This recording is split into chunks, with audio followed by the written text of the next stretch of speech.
Hi students, good evening. இன்னைக்கு நம்ம current affairs பற்றின டாபிக்ஸ் வந்து பார்க்க போகிறோம். இந்த டாப்பிக்ல இருந்து எஸ்எஸ்சி எக்ஸாம், ஆர்ஆர்பி அண்ட் டிஎன்பிஎஸ்சியில் வந்து ஒரு கொஸ்டின் வந்து கன்ஃபார்மாக கேட்பாங்க. அது என்ன டீடைல்ஸ்னு சொல்லிட்டு நம்ம ஃபுல்லாக பார்ப்போம். இதோட பிடிஎஃப் லிங்க் வந்து நம்ம டிஸ்கிரிப்ஷனில் கொடுப்போம். வேணுங்கிறவங்க வந்து டவுன்லோட் பண்ணி யூஸ் பண்ணிக்கோங்க. ஃபர்ஸ்ட் கொஸ்டின் வந்து பார்த்தோம் அப்படின்னா, தமிழக ஆளுநர் ஆர்.என். ரவி வந்து எந்த ஸ்டேட்டுக்கு வந்து கவர்னரா வந்து மாற்றம் பண்ணியிருக்காங்க அப்படின்னு சொல்லிட்டு பார்த்தோம் அப்படின்னா, மேற்கு வங்கம். இவர் வந்து தமிழ்நாட்டில் இருந்தாரு. அப்ப இப்ப கேரளாவோட ஆளுநரா இருக்கிற ராஜேந்திர விஸ்வநாத் அர்லேக்கர் வந்து தமிழ்நாட்டுக்கு வந்து கூடுதல் பொறுப்பா வந்து கவர்னரா பாத்துப்பாங்க.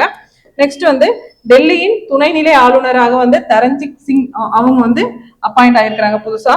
அடுத்து வந்து தெலுங்கானாவோட ஆளுநர் வந்து யாரு அப்படின்னு பார்த்தோம் அப்படின்னா சிவபிரதாப் சுக்லா. இதுவுமே வந்து முக்கியமான கரண்ட் அஃபேர்ஸ்.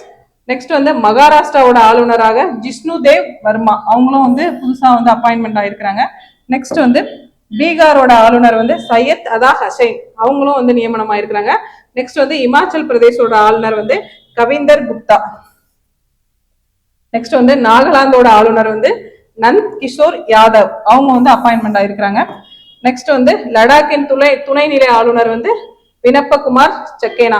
இது வந்து நம்ம லென்த்தி வீடியோல வந்து என்ன பார்ப்போம் அப்படின்னா, இந்த ஆளுநர் வந்து இதுக்கு முன்னாடி வந்து எந்த ஸ்டேட்ல வந்து இருந்தாங்க, அவங்களோட நேட்டிவ் பிளேஸ் என்ன, அதுக்கு முன்னாடி என்ன பொறுப்பு வகிச்சாங்க, அந்த டீடைல்ஸ் எல்லாம் பார்ப்போம். இப்போ ரீசெண்டா எத்தனாவது முறையா அந்த ஸ்டேட்டுக்கு வந்து ஆளுநரா வந்திருக்காங்க அப்படிங்கிற டீடைல்ஸும் பார்ப்போம்.